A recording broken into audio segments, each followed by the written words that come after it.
Assalamualaikum warahmatullahi wabarakatuh. Shalom, salam sejahtera, Om Swastiastu, Namo Buddhaya, salam kebajikan, Rahayu. Salam budaya, Lestari budayaku. Ngaturaken sugeng dalu, ugi sugeng pepanggihan wonten ing adicara gelar mocopat kapanewon tepus, kapanewon Tanjung Sari, kapanewon Rongkop lan kapanewon Girisobo, dinten Rebo Pahing Surya kaping sekawan Juni 2000 langkung mapan wonten ing Balai Kalurahan Jepitu Girisobo kanthi tema mocopat ketahanan keluarga. Lan dalu menika narasumber dening Ki Sadipan lan ugi Ki Sumanto Susilo Madya kairingi karawitan saking Omah Seni Tanjung Anom utawi Osta Gunung Kidul.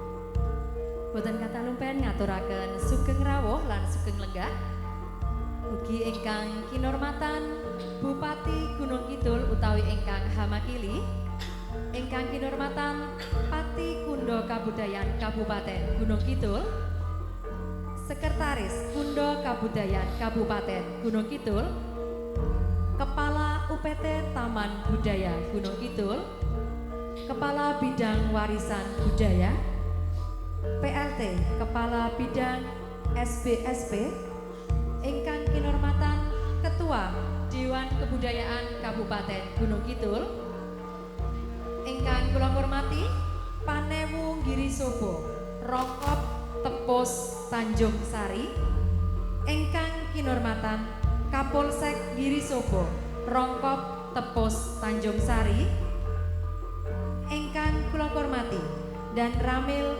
Girisobo, Rongkop Tepus Tanjung Sari, ingkang kinurmatan Lurah Jepitu Girisobo Gunung Kidul, ingkang kinurmatan narasumber lan sedaya para pasarta.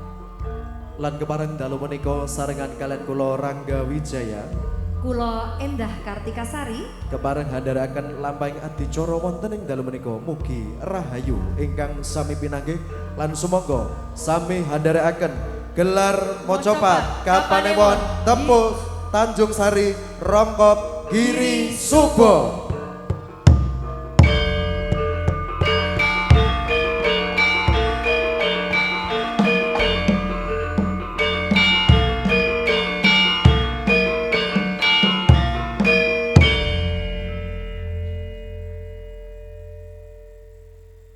ngumandangaken lagu kebangsaan Indonesia Raya.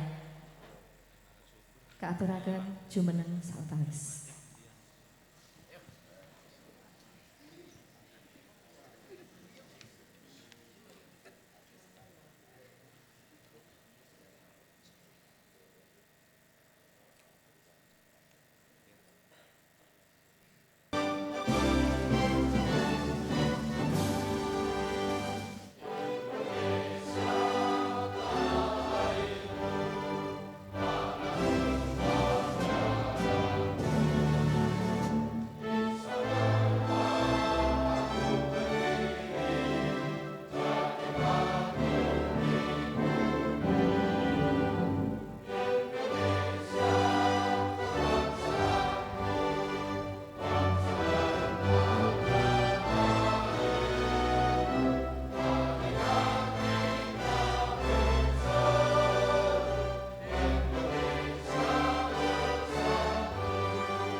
suwun lenggah malih.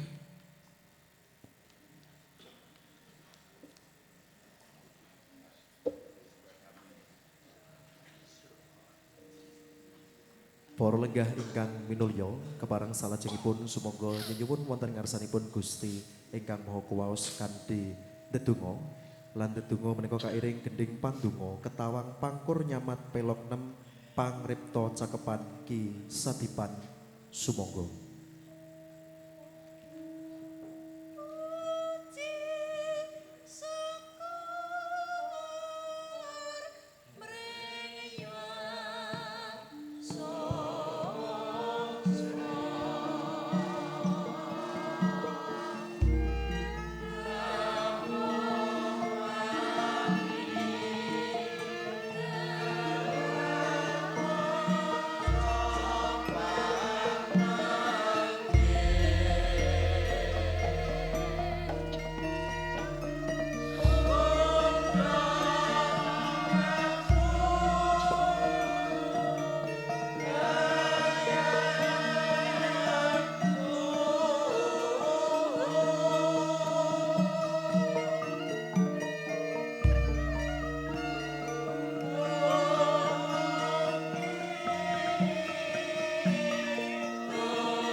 Bapak Ibu ingkang kinurmatan, salajengipun laporan kegiatan gelar mocopat Kapanewon Tepus Tanjung Sari Rongkop Girisobo ingkang badhe pun sirani Bapak Sukasno Esos PLT Kepala Bidang SBSB kasumanggaaken.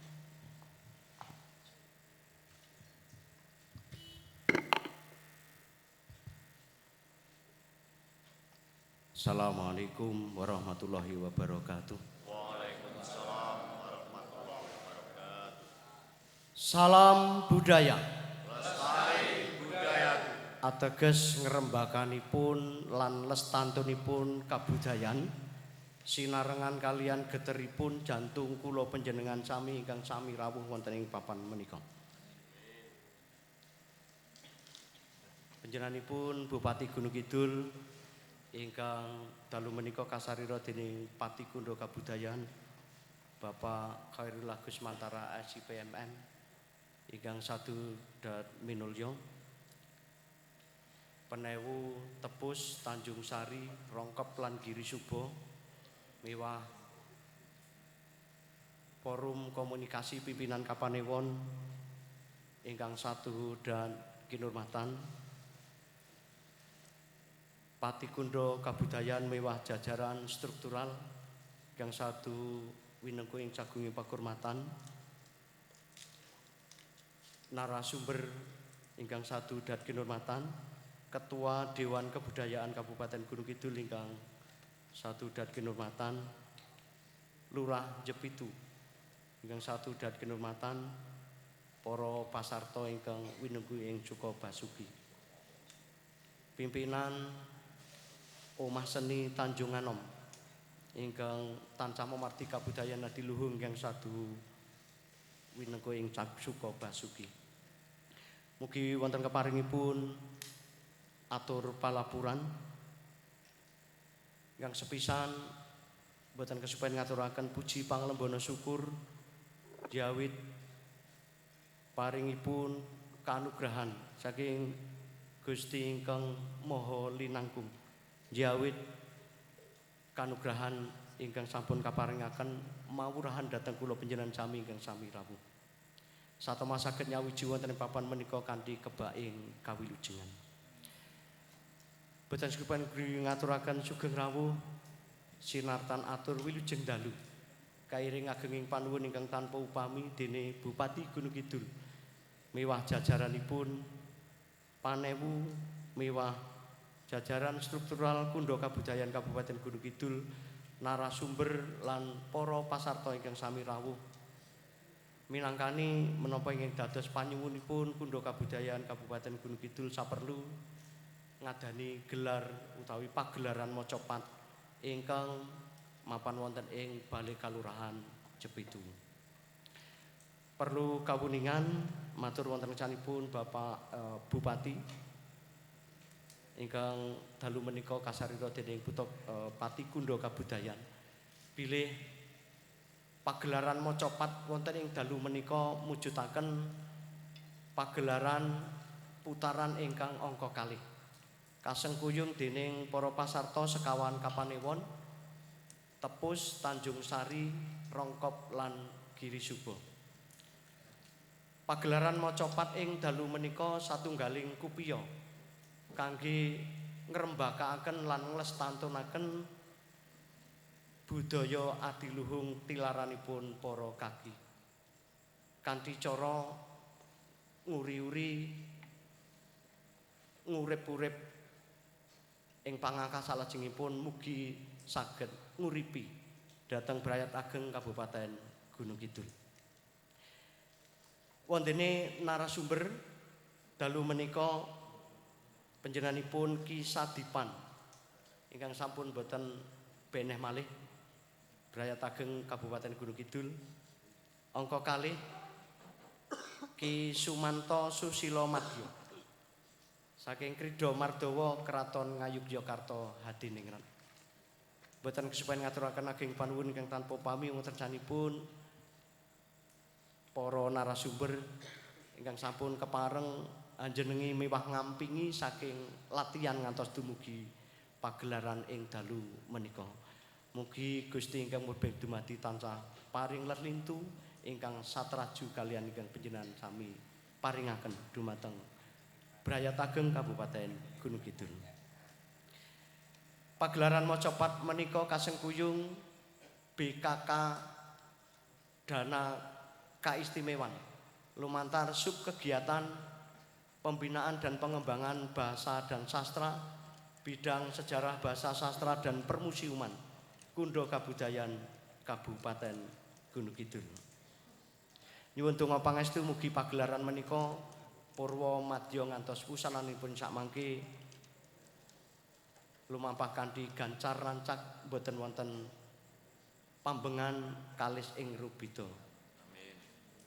Salajengipun ing sakmangke nyuwun wonten ngersanipun Bupati Gunung Kidul ingkang kasarira dening Pati Kundha Kabudayan paring pangandikan lan paring wewanah dumateng kula panjenengan sami ingkang sami dados peserta utawi pasarta pagelaran mocopat ing dalu menika.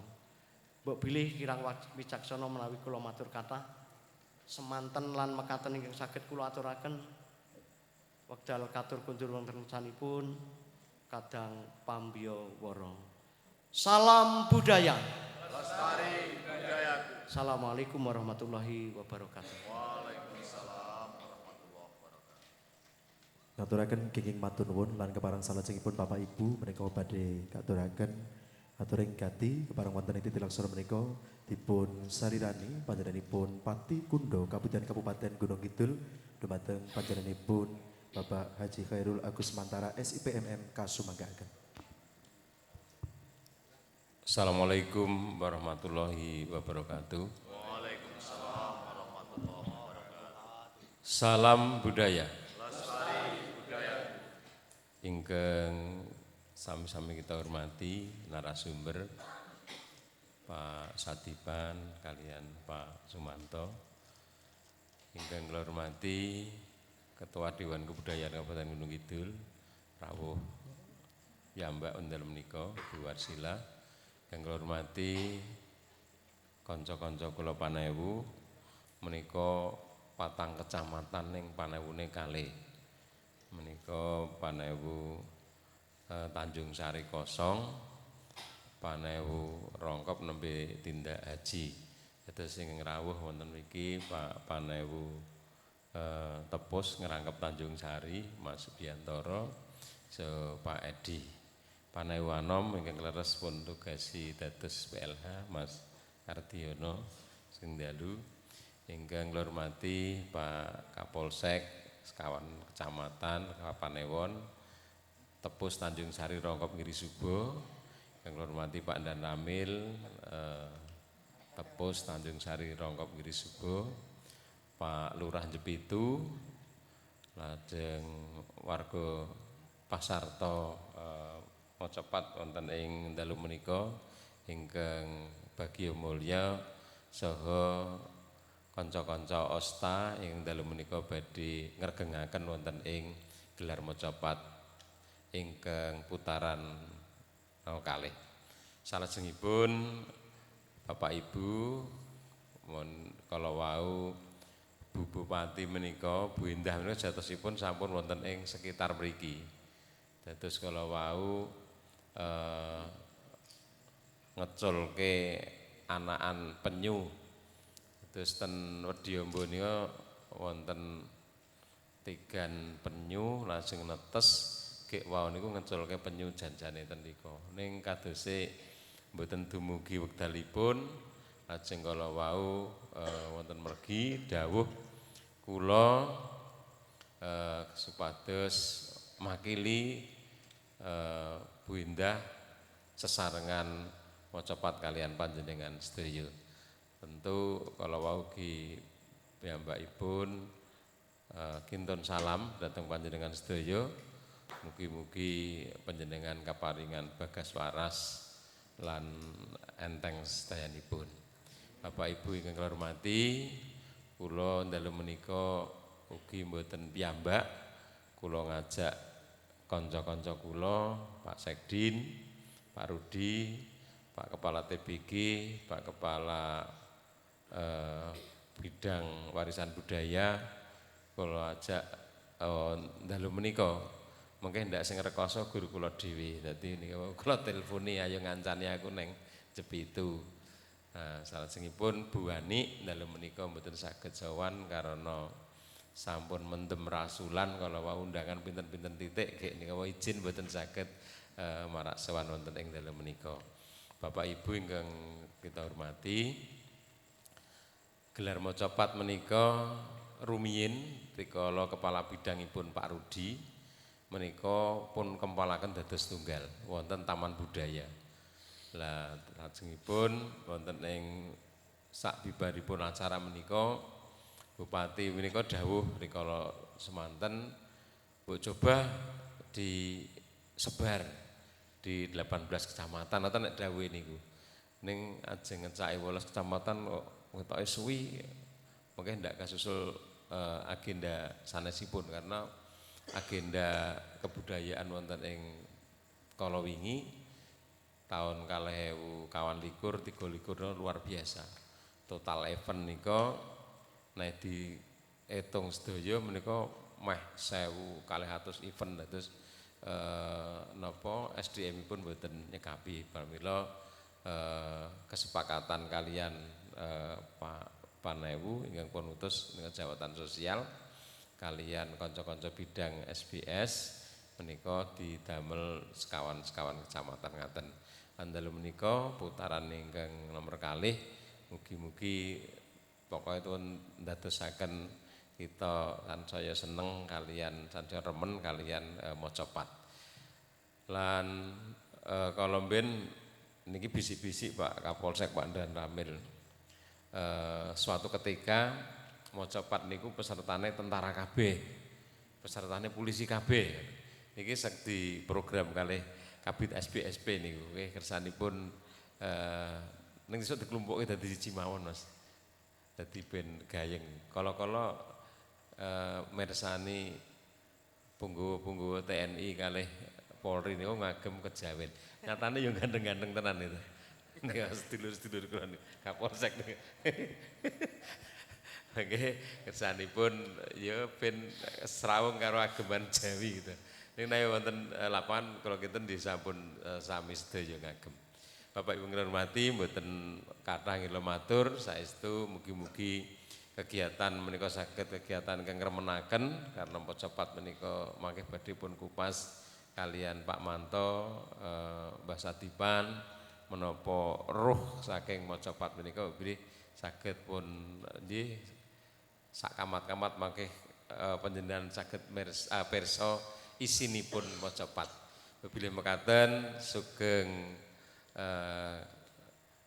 irirani Mocopat menika lan mugi-mugi panjenengan saged sansaya remen kalian kegiatan gelar Mocopat. Matur nuwun.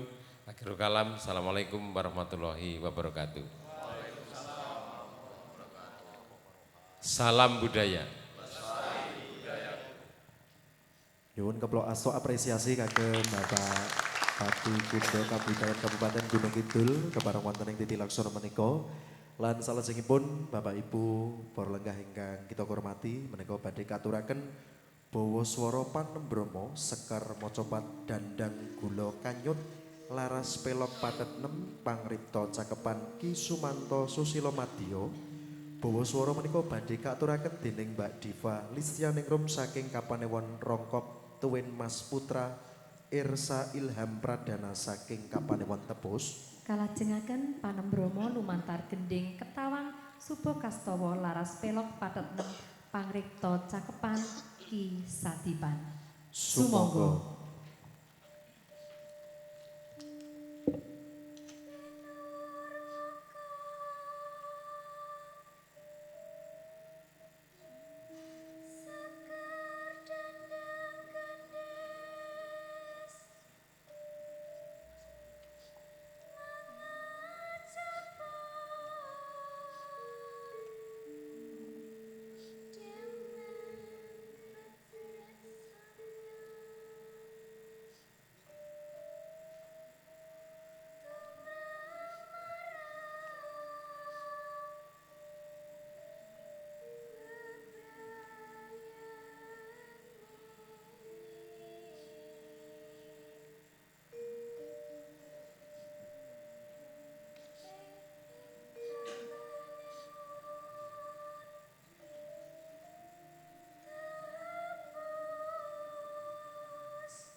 sabarang kalir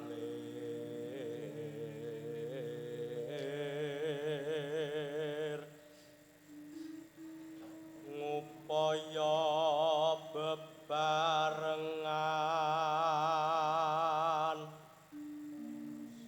tansah guyub rukun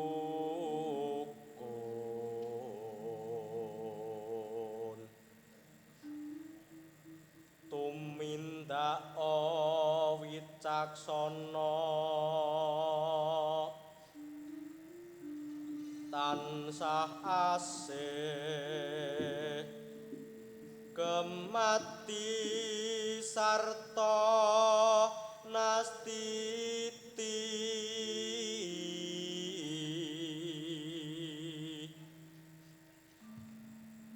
nyipta swasana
Salajengipun mocopat anak Sekar Pocong Madusita Laras Pelok Patet Barang Pangripta Cakepan Ki Sumanto Susilomadyo.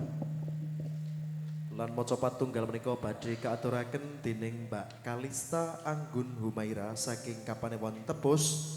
Sumangga.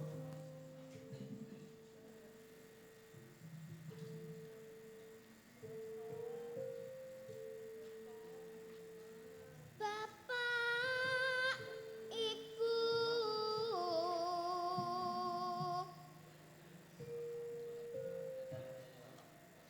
ingkang kula antu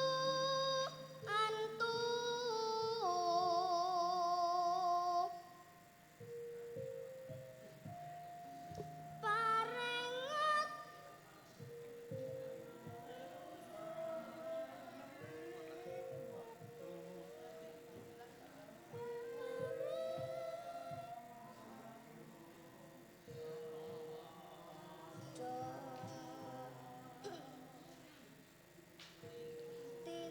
tinulat mring putra putri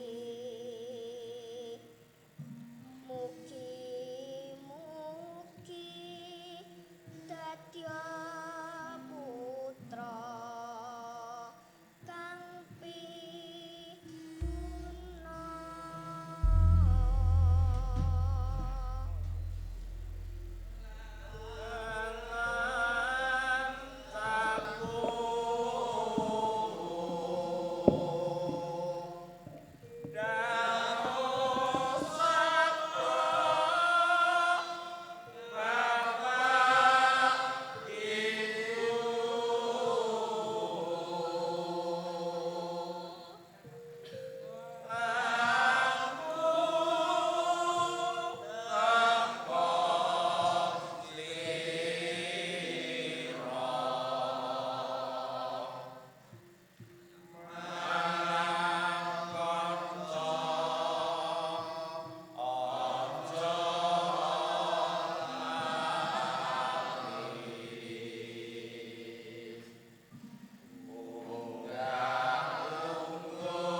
Salajengipun menika badhe kaaturaken mocopat anak Sekar Gambuh Panglipur Laras Slendro Patet Manyura Pangripta Cakepan Ki Sadipan.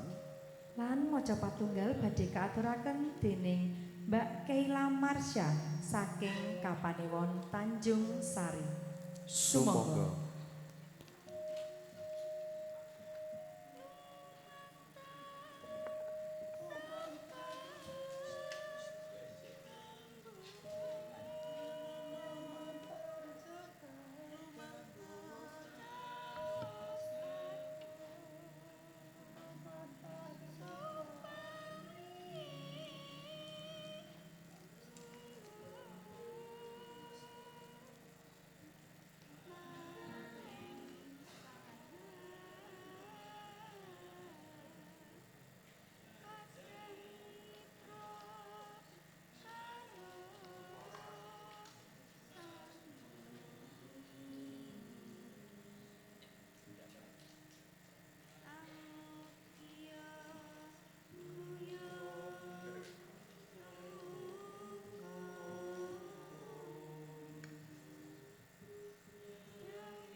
Ngaturaken kenging matur nuwun kala Mbak Diva Lisyaningrum saking Kapanewon Rongkop, Mas Putra Ersa Ilham Pradana saking Kapanewon Tepus, ugi kala saking Mbak Kalista Anggun Humaira saking Kapanewon Tepus, lan ugi Mbak Keila Marsha saking Kapanewon Tanjung Sari.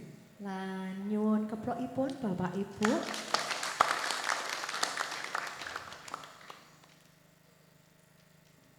Tasih semangat Bapak Ibu. Asrep napa mboten? Dan Iki kula pun gelar kloso. nggih Mbak Sari Nggih, menika Mas kepareng Rangga. dalu menika karena temanipun ketahanan keluarga. Nggih. Salajengipun menika badhe katuraken menapa Mbak Sari? Mars Keluarga Berencana anggitanipun Mokhtar Embut. Dos pundi, Pak? Pripun, Dos pundi, Pak? Pak? Dos pundi, Pak? Kirang cetha. Oh nggih, pun nambali Mbak Sari. Oh nggih, kula ambali malih. Nggih. Mars Keluarga Berencana anggitanipun Mokhtar Embut. Dos pundi, Pak? Iya, semoga. Sumangga kanca-kanca saking Omah Seni Tanjung Anom, Osta, Gunung Kidul.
Gumyak tenang.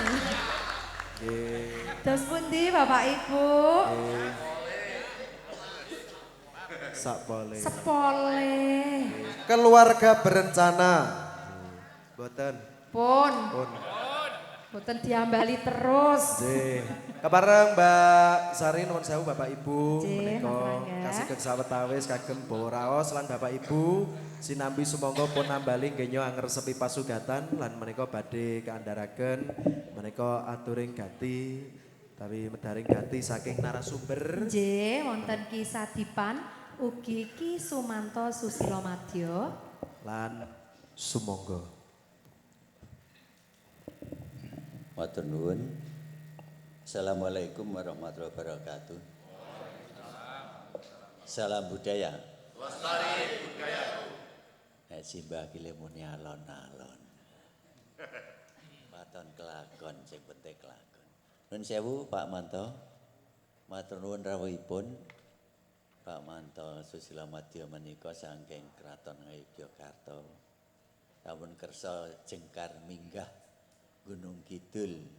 Wiwit kala wingi gladene sampun tindak. Ngoten Pak Kadin. Nggih, gumun nek Gunung Kidul saiki ora kaya jaman cilik aku biyen. Gumunipun menika kok ora tekan-tekan. Matur nuwun rawuhipun. Wonten ing dalu menika kesinggihan sanget matur nuwun Pak Kadin.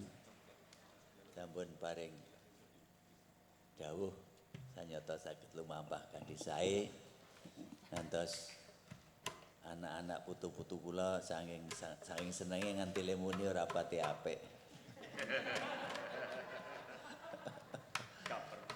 Kaperbawan. Mboten menapa-menapa. Sinten ing badhe nglesantenaken menawi mboten kula panjenengan. Nggih ta Mbah Bardi. Mbah Bardi wis sing saya swasmana isih mangkat. Nyuwun gungan wonten ngersanipun Pak Sumanto Susilo Madya pamedhar sabdanipun karena sampun minggah wonten ing Gunung Kidul kados pundi penggalihipun supados macapat menika saged lumampah lestantun langkung malih mbok bilih kala-kala badhe pun timbali dhateng keraton kinten-kinten dos pundi Bapak Ibu sagah mboten sae monggo Pak Sumanto Susilo Madya matur nuwun rawuhipun.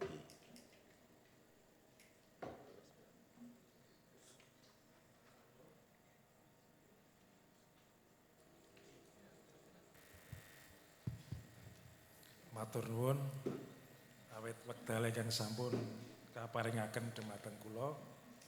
Assalamualaikum warahmatullahi wabarakatuh. Waalaikumsalam warahmatullahi wabarakatuh. Dhumateng Bapak Khairul Agus Mantara, Kepala Dinas Kabudayaan Kundo Kabudayaan Kabupaten Gunung Kidul, para staf pimpinan, Forkopimda lan Bapak Ibu sedaya ingkang boten saged kula ngaturi setunggal mbaka setunggal. Matur nuwun sanget kula katimbalan sowan wonten mriki nderekaken anggenipun Bapak Ibu sami gegladen sesarengan olah macapat. Estunipun kula sowan wonten mriki kados dene nostalgia amargi sekawan likur kepengker kula mrika nate sowan tlatah mriki ngleresi rikala taun 2001 kula menika KKN wonten ing Kelurahan Tepus.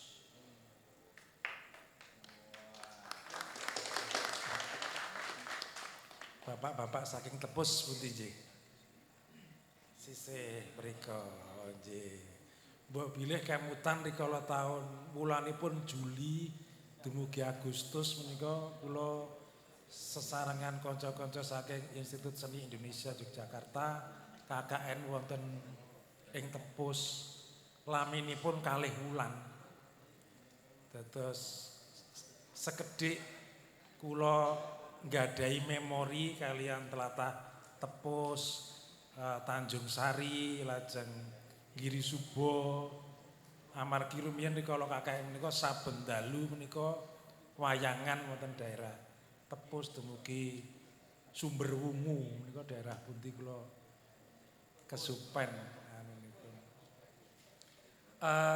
Ngambali babakan macapat estu remen sanget Bapak, Ibu, adik, anak-anak kula ngantos ingkang tasih alit yuswa adik kalau wingi kelas pinten Dik? Kelas sekawan. Adik menika kelas pinten? Setunggalipun? Kelas tunggal. Menika tepuk tangan kangge adik-adik kelas tunggal.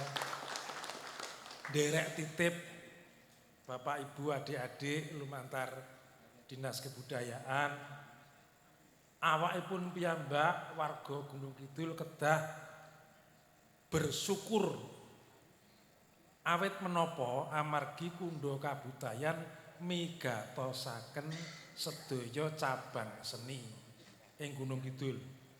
Wiwit pedalangan, karawitan, musik kontemporer, musik tradisi, keroncong, teater, ngantos dumugi macapat. Sepisan malih kula nderek mongkok dumateng Gunung Kidul sak menika perkembanganipun 3-4 kali langkung sae. Menika kula mboten ngaya-wara, mboten dupeh kula ditimbali mriki. Nanging sedaya menika menawi basa menterengipun berbicara menggunakan data. Data kula gampil. Kinten-kinten sedasa taun kepengker menika menawi saking karawitan. Menika penabuh-penabuh saking Ngare utawi saking Bantul, Sleman, Kulon Progo menika sami minggah wayangan. Sak menika wiyoga saking Ngare sampun boten pajeng wonten mriki, amargi mriki sampun saged nyekapi jumlahipun pengrawit lan sampun sae-sae. Estu menika wonten tolak ukur. Kula nderek remen kanca-kanca Gunung Kidul sampun saged swakelola, swadaya, kemampuan berkeseniannya semakin percaya diri, semakin meningkat, lan ugi mangke sumarambah dumateng macapat. Kala wau Bapak Satipan kinurmatan goro-goro menika. Nggih. Kala wau Pak Satipan ngendika purun boten menawi dipun ajak wonten keraton. Nah, malah keleresan kula dilalah ingkang ngurusi utawi ngebapi bab macapat wonten ing kraton perlu kauningan saben jemuah wonten ing kraton menika kaadani macapat. Jamipun jam 09.00 dumugi jam 11. Lah sumangga Bapak Ibu ingkang kagungan grup monggo saged sesambetan kalian kula mangke saged dipun rembak badhe pentas wonten ing tanggal pinten lan jam wulan menapa mangke saged dipun rembak. Malah kepara ing wulan Juli benjang menika ing kraton sedaya seni kedah bertema anak. Klebet macapat harus yang menjalankan anak-anak. Lah monggo wulan Juli benjang adik-adik menawi kersa monggo tindak kraton mangke dipun rembak sesarengan. Kula kinten namung mekaten ingkang saged kula aturaken kathah atur ingkang kirang meranani kula nyuwun agunging samudra pangaksami. Cekap semanten matur nuwun. Wassalamualaikum warahmatullahi wabarakatuh. Waalaikumsalam warahmatullahi wabarakatuh. Nggih, matur nuwun Pak Manto. Tambahan kula monggo sampun gatosaken pangantikaning ngajeng. Menika mligi kagem putra-putra nih sampun wonten kesempatan ingkang sae saged saking Dewan Budayaan Kapanewon sami migatosaken sareng-sareng mangke Dewan Budayaan Kabupaten Gunung Kidul kesenian Ibu Ki lenggah wonten mriki. Ingkang pungkasan saking kula materi macapat ingkang sampun pun caosaken dhateng panjenengan sedaya wiwit putaran sepisan ngantos sak menika 3 tahun kapengker ngantos sak menika nek menggupun ginakaken wonten wilayahipun piyambak-piyambak umpaminipun sesuk nek pitulasan ki ya gek macapatan pun tambah geguritan anggitanipun piyambak-piyambak ngoten supados menawa wonten tuasipun anggenipun sami gladen sarengan mboten ngomongaken wonten ing tingkat kabupaten pun adani saking Kundha Kabudayan. Monggo pun ginakaken tulasan ki biasane anu ya sik mojopatan. Pamberasol nggih saged mawon. Sadurunge. Nggih ta, Pak? Iso merasol tadi? Tingkepan nggih saged. Upacara tradisi wis cekap matarenipun. Pak Purnawan niku ling dawuh kula kalih kanca-kanca niku ya ora rugi. Tegesipun sampun jangkep. Upacara tradisi wonten. Sampun wonten kathah. Nanti ngaten nggih sampun cekap nggih, ngaten nggih mawon. Pak Kepala Dinas matur nuwun dawuhipun. Mugi-mugi saged lestantun lan ngrembaka saindenging bawana Gunung Kidul. Assalamualaikum warahmatullahi wabarakatuh. Waalaikumsalam warahmatullahi wabarakatuh. Salam budaya. Lestari budaya. Ngaturaken Ki matur nuwun lan keplok asta kagem narasumber dalu menika Ki Sadipan ugi Ki Sumanto Susilo Madya. Salajengipun mocopat remaja Sekar Asmarandana Bawaraga Laras Slendro Pathet Sanga pangripta cakepan Ki Sadipan. Lan maca patunggal menika badhe kaaturaken dening Mbak Giska Bungan Arumdani saking Kapanewon Giri Suba. Sumangga. Titi ing wanci puniki yaswa muda tumaruna taninggal ing pranatane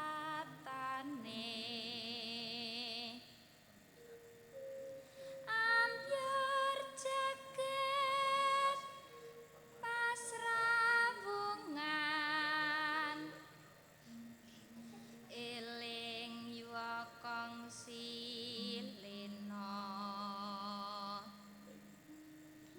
dadya dinayan satuhu tresna mring sapadha-padha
Nyun pangapunten, Sekar Mocopat Asmarandana Bawaraga Slendra Sanga cakepan Sekar Asmarandana menika anggitanipun Ki Sumanto Susilo Madya. Injilan keparang nuwun sewu pun lajengaken Bapak Ibu menika wonten Mocopat remaja Sekar Mijil Roro Manglung Pelok 6 cakepanipun menika dening Ki Sadipan. Mocopat tunggal badhe kaaturaken dening Mbak Devi Yuan saking Kapanewon Rongkop. Sumangga.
Nuniki ngaturaken genging matur nuwun lan keplok asta kagem Mbak Kiska Bungan Arum Dani saking Kapanewon Giri Sobo lan Mbak Devi Yuwan saking Kapanewon Rongkop.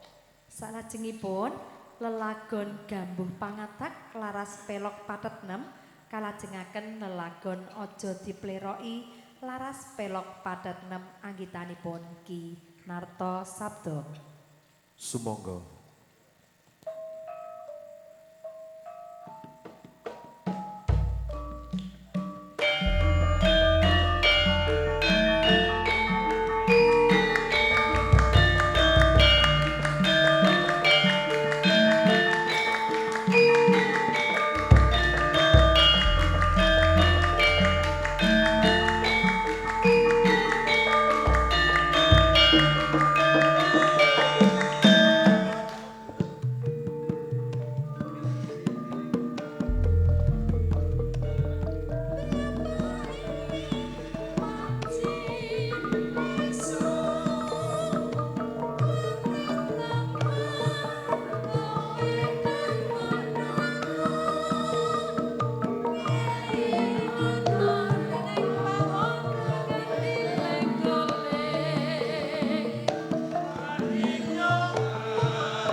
Ibu sedaya. Karawitan menika saking Omah Seni Tanjung Anom Ospa Gunung Kidul. Pimpinanipun sinten Mas Rangga? Nggih, pimpinanipun sinten Mbak Sari? Lho kok genti balik takon lho wong ditakoni iki ya kudune rak ya langsung jawab wangsulan ngono lho.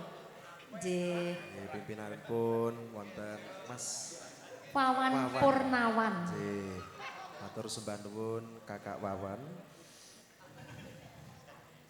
Lan kepareng nuwun sewu Bapak Ibu menika salajengipun menika badhe kaaturaken macapat dewasa Sekar Sinom Tumuruningsih laras pelok patet 6 pangripta cakepan Ki Sumanto Susilo Madya Lan macapat tunggal badhe kaaturaken dening Bapak Sugiono saking Kapanewon Tanjung Sari. sumangga.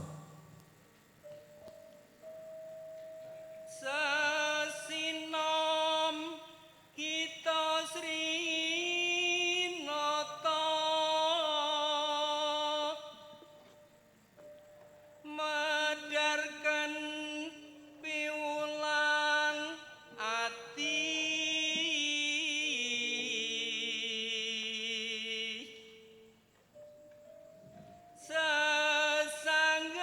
sesanggeman kula warga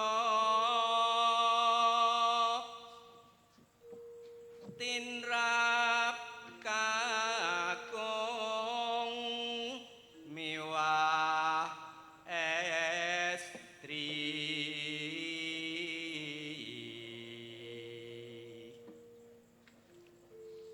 darapon gesang mukti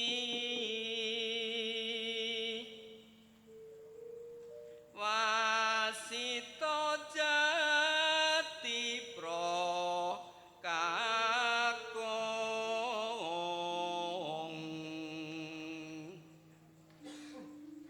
datan supe ngupaya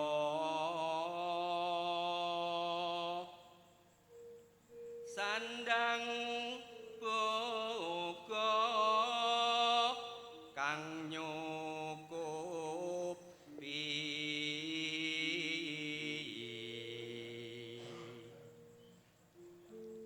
apan iku dadya tentrem ing bebrayan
Salajengipun maca pat dewasa Sekar Pangkur Paripurna Laras Slendro Pathet Sanga Pangripta Cakepan Ki Sadipan.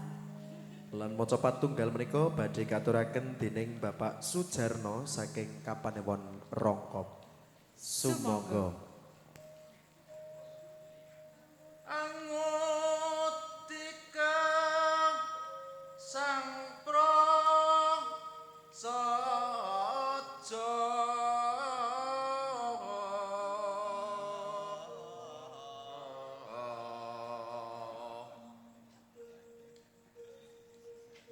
eling mula pewucal kang sajati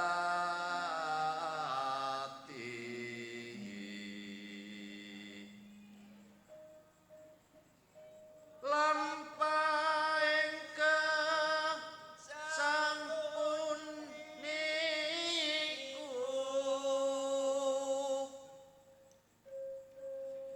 Macakra mangki lingingan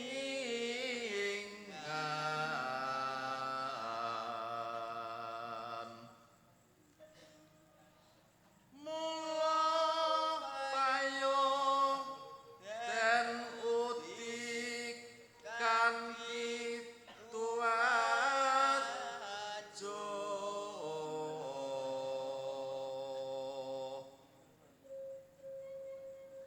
marang kauripan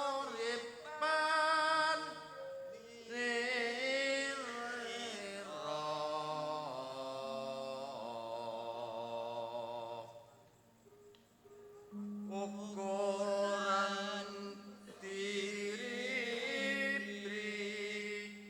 bati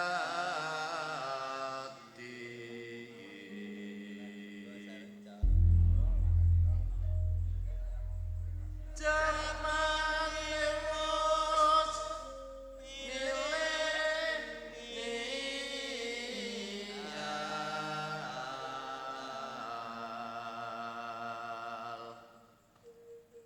Prasajono Sujono Kamas Tani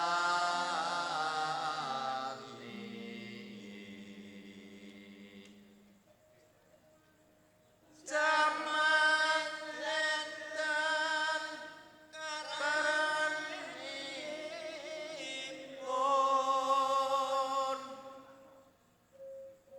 wong padha ngapotongan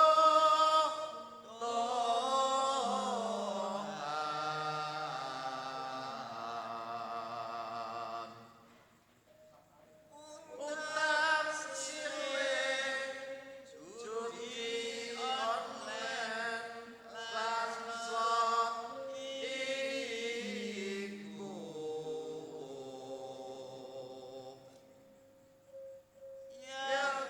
yakti tumindak kang nesta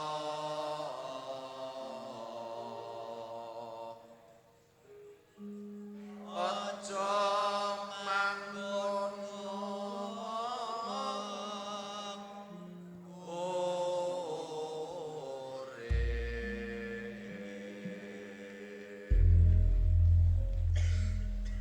Mas Rangga Nggih, Mas menika Ari. wau dimirengaken. Nggih. Wonten menika lho cakepan utang silih judi online lan slot iku yekti tumindak Kang Nesta.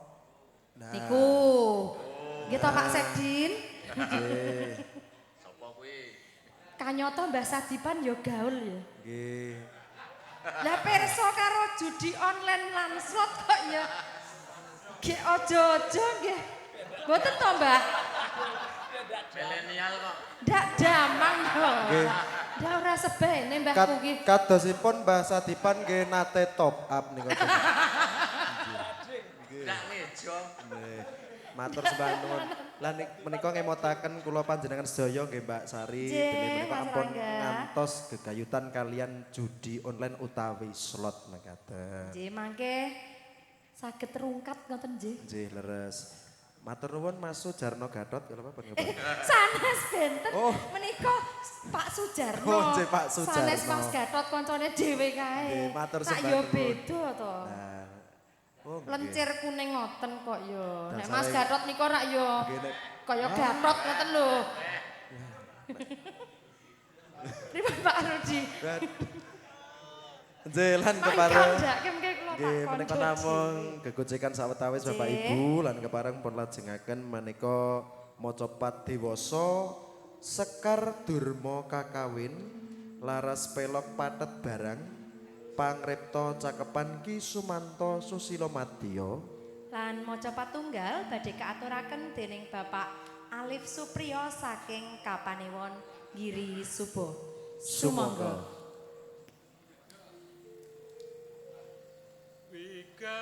Wigatekno pituturku marang sira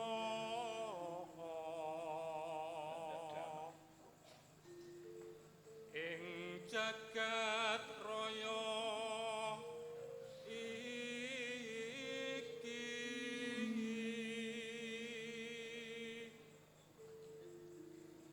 mesti ora ana bukti kang sanyata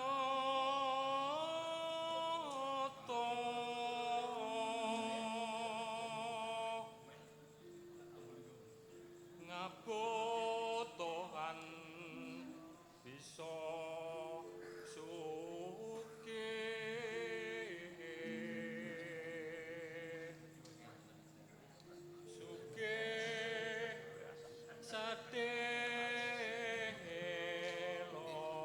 sadelo wekasan tumpes tapis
menawi Mbah Sadipan kala wau ngepotaken supados ampun gegayutan kalian judi online utawi slot Nggih.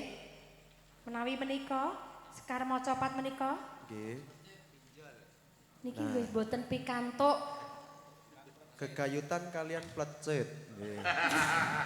Nggih utawi pinjol lah. pinjol, plecet, Lan lan sanes-sanesipun sanesipun rentenir ngoten-ngoten nggih niku karena nggih. temanipun ketahanan keluarga nggih janipun menawi utang piutang menika nggih sampun umum nggih Mbak. Nggih. Hari ananging yo nek nganaki aja nganti banget-banget. Nggih, kepareng pun leres. gatosaken.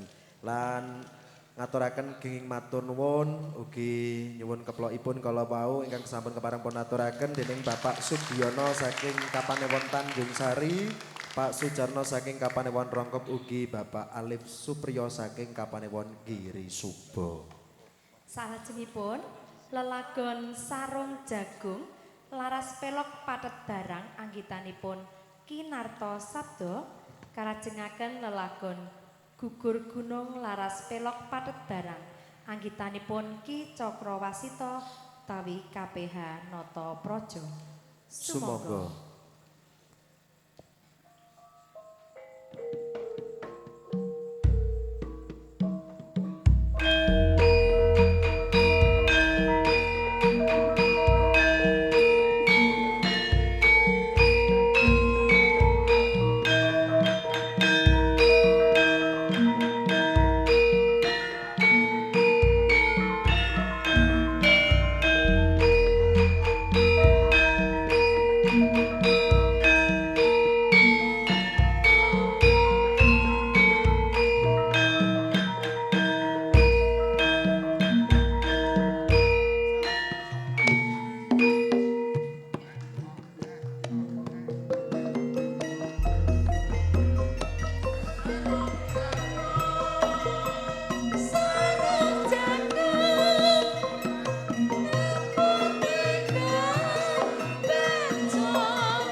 Ibu para lenggah kakung dalasan putri ingkang minulya sampun paripurna.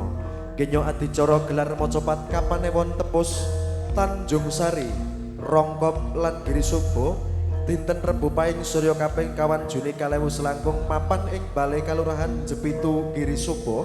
Kanthi tema mocopat ketahanan keluarga, narasumber Ki Sadipan ugi Ki Sumanto Susilo Madyo, iringan karawitan Omah Seni Tanjung Anom Osta Gunung Kidul. Boten sanes ugi ngaturaken genging matur nuwun wonten ngarsanipun Pati Kundo Kabudayan Kabupaten Gunung Kidul, Sekretaris Kundo Kabudayan Gunung Kidul, Kepala UPT Taman Budaya Kabupaten Gunung Kidul, Kepala Bidang Warisan Budaya, ugi PLT Kepala Bidang SBSP, Ketua Dewan Kebudayaan Kabupaten Gunung Kidul, Panewu, Girisubo, Rongkop Tepus lan Tanjung Sari, Kapolsek Tepus Tanjung Sari Rongkop Girisubo, dan Rampil Tepus Tanjung Sari Rongkop Girisubo,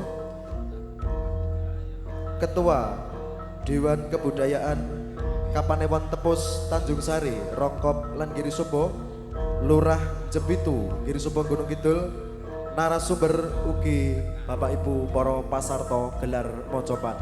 Lan kepareng nuwun sewu, kula kekalih nyuwun pangapunten mbok menawi handharaken lampahing adicara kathah kalepatan nyuwun lumunturing sih samudra pangaksami kula Rangga Wijaya Lan kula Endah Kartika Sari ngaturaken genging matur nuwun mugi rahayu ingkang sami pinanggih sugeng dalu lan wassalamualaikum warahmatullahi wabarakatuh. Salam budaya, lestari budayaku.